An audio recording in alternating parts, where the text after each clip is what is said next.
दोस्तों, किसी ने सही कहा है कि आवाज ऊंची हो तो कुछ लोग सुनते हैं, लेकिन अगर बात ऊंची हो तो बहुत सारे लोग सुनते हैं। नमस्कार दोस्तों, एक छोटी सी कहानी। ये कहानी एक लड़के की 24 साल का लड़का जो सेठ के यहाँ पर नौकरी करता था।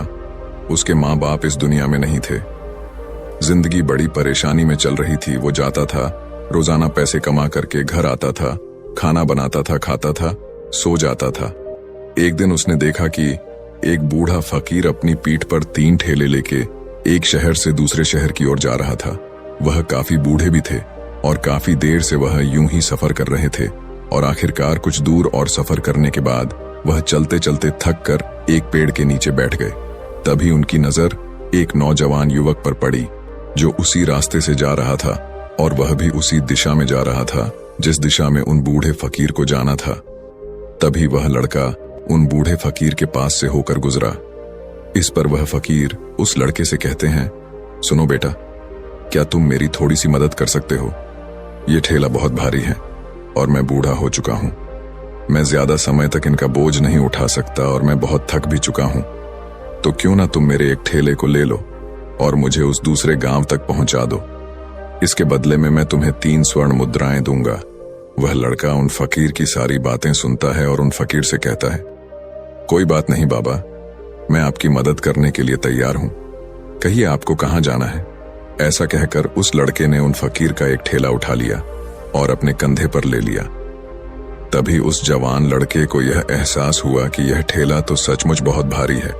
वह लड़का और फकीर दोनों रास्ते में आगे की ओर बढ़ चले। कुछ दूर आगे चलने के बाद देखते ही देखते वह गांव खत्म होने लगा और अब एक सुनसान रास्ता आगे की ओर जा रहा था। वे दोनों अपने मार्ग में मस्त होकर आगे की ओर बढ़ रहे थे।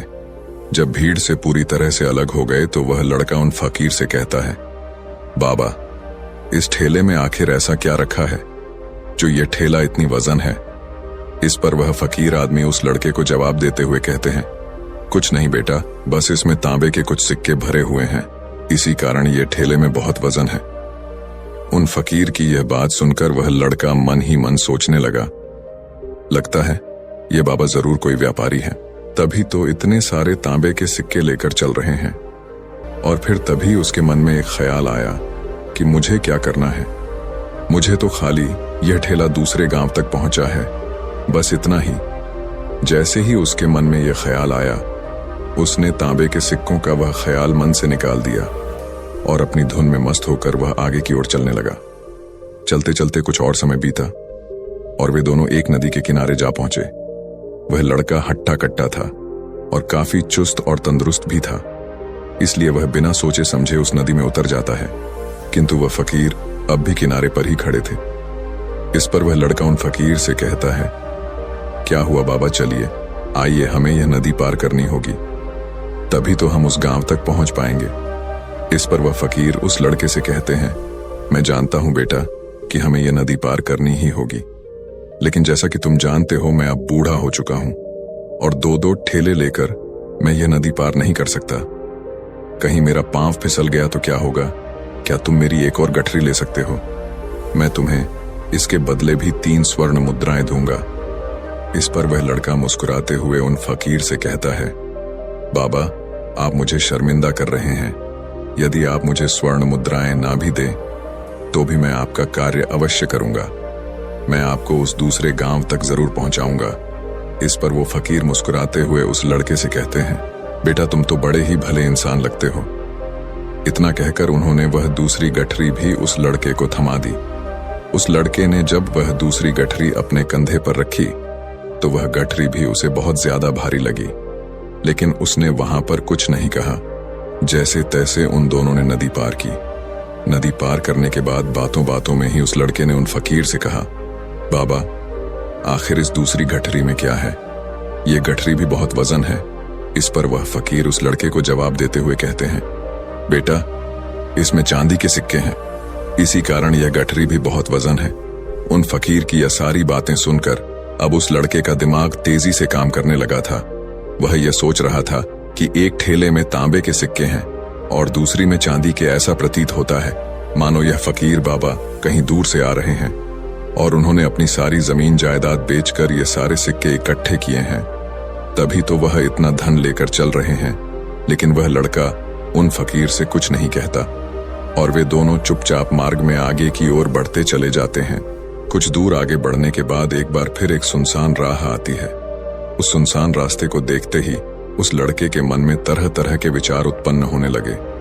वह यह सोचने लगा, अरे यह तो सुनसान जगह है, अगर मैं यह सिक्के लेकर यहां से भाग जाऊं तो यह फकीर मुझे कब तक दौड़ाएंगे। मुझे नहीं लगता कि मुझे कभी पकड़ पाएंगे और यहाँ पर कोई है भी नहीं जो इनकी मदद कर पाए। और वैसे भी ये बहुत सारे सिक्के हैं, मैं इनसे एक अच्छी दुकान खरीद सकता हूँ, अपना नया व्यापार शुरू कर सकता हूँ। और वैसे भी ये बूढ़ा फकीर अब इन पैसों का क्या करेगा, इससे अच्छा तो मैं ही इन्हें रख लेता हूँ। वह लड़का यह सब बारे में सोच ही रहा था, तभी अचानक उसे खुद पर आश्चर्य हुआ।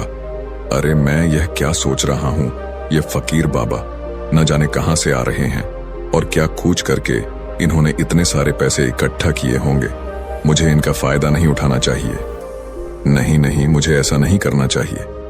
उसने कुछ देर के लिए तो अपने मन के विचारों को काबू कर लिया, लेकिन कुछ देर बाद उसके मन के विचार उस पर देखते ही देखते हावी होने लगे। वह लड़का 2 ठेले लेकर उन फकीर के पीछे पीछे चल रहा था और कुछ दूर आगे चलने के बाद एक पहाड़ी आई। इस पर वह फकीर बाबा उस लड़के से कहते हैं, बेटा यह पहाड़ी मैं नहीं चढ़ पाऊंगा, मैं काफी बूढ़ा हो चुका हूं और मेरे घुटनों में भी दर्द रहता है। यदि तुम मेरी तीसरी गठरी भी ले लो तो मैं तुम्हें 3 और स्वर्ण मुद्राएं दूंगा, लेकिन याद रखना इसे कहीं गिराना मत, कहीं ये गठरियां खुल ना जाए। इस पर वह लड़का उन फकीर से कहता है, क्यों बाबा, आखिर इसमें ऐसा क्या है।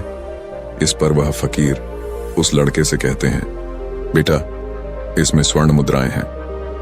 यह सुनकर वह लड़का मन ही मन बहुत प्रसन्न हुआ। उसने चुपचाप वह गठरी भी उन फकीर से ले ली और देखते ही देखते वे दोनों मार्ग में आगे की ओर बढ़ने लगे। अब वह फकीर बिना कोई वजन लिए हुए आराम से पहाड़ की चढ़ाई पर चढ़ रहे थे, किंतु वह नौजवान लड़का जो पीछे था वह वजन के कारण बहुत धीरे धीरे चल पा रहा था। लेकिन जब से उसने सोने का नाम सुना था उसका मन तो छलांग मार रहा था। वह मन ही मन सोच रहा था, अगर मुझे यह सारा धन मिल जाए तो मेरा पूरा जीवन तो आराम से कट जाएगा। वैसे भी यह बाबा तो बूढ़े हो चुके हैं, भला इन्हें इतने पैसों की क्या जरूरत है, इनका जीवन तो वैसे भी कट चुका है। मैं एक काम करता हूँ, यह सारे पैसे लेकर यहाँ से भाग जाता हूँ। लड़के के मन में अनगिनत विचार उठ रहे थे। लड़के का मन अब उसकी बुद्धि पर पूरी तरह से हावी हो चुका था और उस लड़के का मन अपनी बात को सही साबित करने के लिए उससे कुछ भी कह रहा था।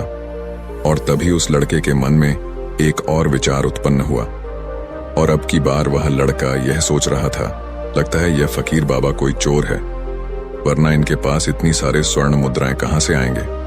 अगर ये कोई व्यापारी होते तो भला ये इस तरह से पैदल यात्रा तो नहीं करते, और अगर इनके पास इतने सारे पैसे थे तो ये कोई ना कोई साधन भी तो अवश्य कर सकते थे। लगता है ये कोई चोर है और चोर से चोरी करने में भला क्या बुराई है। ये सोचता हुआ वह लड़का अब उन फकीर से तेजी से आगे की ओर बढ़ रहा था और देखते देखते वह फकीर से आगे भी निकल चुका था। और वह यह सोच रहा था कि जैसे ही इस पहाड़ की ढलान आएगी मैं 3 गठरियां लेकर भाग जाऊंगा। इससे ये सारे पैसे मेरे हो जाएंगे और मेरी गरीबी भी हमेशा हमेशा के लिए दूर हो जाएगी। मैं जो चाहूंगा मैं वो कर पाऊंगा, मेरे पास बहुत सारा धन होगा। और देखते देखते वह दोनों पहाड़ की चोटी पर पहुंच गए और अब ढलान का रास्ता शुरू होने वाला था। तभी वह लड़का उन फकीर से नजरें बचाकर वह 3 गठरियां लेकर भागता हुआ आगे बढ़ गया। अब उसे अपना शरीर बहुत हल्का महसूस हो रहा था, मानो उसे उन 3 ठेलों का वजन तक न मालूम पड़ रहा हो। काफी दूर दौड़ते दौड़ते किसी तरह से वह अपने आप को बचते बचाते अपने घर पहुंचा। उसकी खुशी का कोई ठिकाना नहीं था। उसने सोचा, क्यों ना मैं जल्दी जल्दी इन गठरियां में से वो सारे पैसे निकाल लूं। यह सोचकर जब उसने गठरियां खोली तो पहली गठरी में उसे लोहे से जंग भरे हुए सिक्के मिले। यह देखकर उसे यकीन नहीं हुआ। इस पर उसने फटाफट दूसरी गठरी भी खोल डाली, उसमें भी उसे लोहे के जंग लगे हुए सिक्के ही निकले। यह सब देखकर वह लड़का बड़ा हैरान था। आखिर यह सब क्या हो रहा है? उन फकीर ने तो मुझसे और ही कुछ कहा था। अब उसने वह सोने वाली गठरी खोली और उसमें भी लोहे के जंग लगे हुए सिक्के ही निकले। यह देखकर वो लड़का बड़ा क्रोधित हुआ।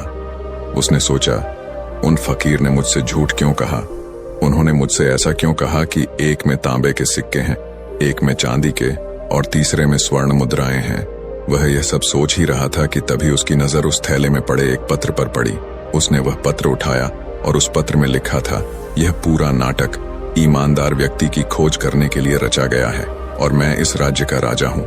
मेरी कोई संतान नहीं और इसीलिए मैंने यह षड्यंत्र रचा है ताकि मैं अपने राज्य में किसी एक ऐसे ईमानदार व्यक्ति की खोज कर सकूं जो मेरे बाद इस राज्य का राजा बन सके और इस राज्य भार को संभाल सके।